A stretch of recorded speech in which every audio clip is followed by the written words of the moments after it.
Arestadong 5 miyembro umano ng Gapos Gang na nambiktima sa bahay ng isang negosyante sa Marikina. Abot sa mahigit 3 milyong pisong halaga ng cash, alahas at mga gamit ang natangay ng mga suspect na nagpanggap daw ng mga polis at taga-NBI. Umamin ang mga suspect sa pagnanakaw. May unang balita, si EJ Gomez.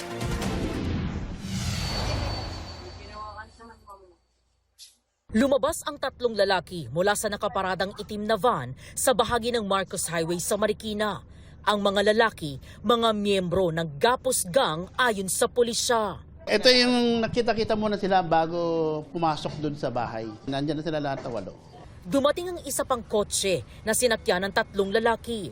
Lumabas ng parking area ang van, kasunod ang kotse na sinakyan ng mga lalaki.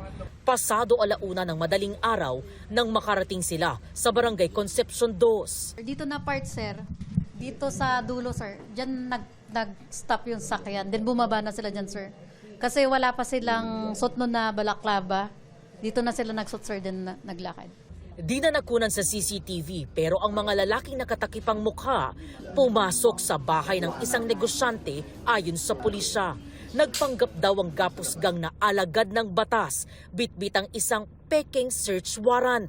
Nung pinapakita nila yung dokumento na search warrant, napakilala sila bilang police, NBI, sa SWAT. Pagpasok nila, agad-agad nilang pinutol yung kawad ng wifi na nagkokonekta sa CCTV ng bahay at ginapos yung mga nandun sa loob ng bahay.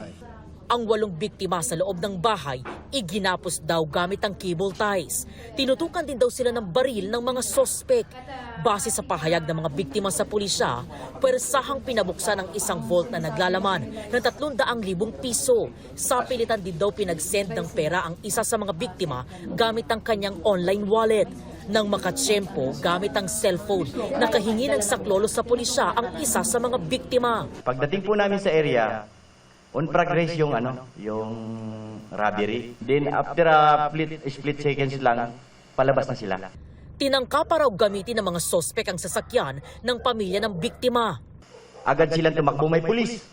Kahit nag-isip kagad ako na hindi legitimate operation yon. Nakipaghabula ng mga sospek sa pulisya.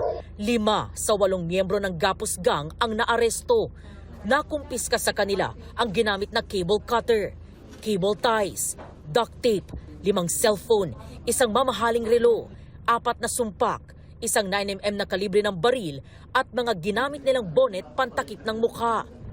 Natangay naman daw ng 3 nakatakas na sospek kabilang ang itinuturong mastermind, ang vault na may pera, mga alahas at isang cellphone na abot sa 3.4 milyong piso ang halaga. Wala pang pahayag sa media ang mga naarestong sospek na nakadetain sa Marikina Police Custodial Facility. Base naman sa pahayag nila sa pulisya, July 8 sila nagtungo sa Marikina mula Nueva Ecija para manmanan ang target nilang nakawang bahay. Na sabi nga po nila dahil parang extra income, dahil nga sabi nila is mag-back up. Dahil pag naging successful na mahuli yung ating huhulihin, mayroon silang kaagad na bayad na 20,000 pesos each. Kaya naman sumama daw sila. Sasampahan ng mga sospek ng reklamong robbery with violence against or intimidation of persons, usurpation of authority, slight illegal detention, falsification of public documents, at illegal possession of firearms and ammunition. Doon sa 3 na pinaghahanap pa namin is hindi titigil ang Marikina City Police Station at buong puwersa ng Eastern Police District para kayo ay tugisin, para kayo ay kasuhan at hindi kami hihinto hanggat hindi kayo nakukulong. Itong unang balita. EJ Gomez, GMA News.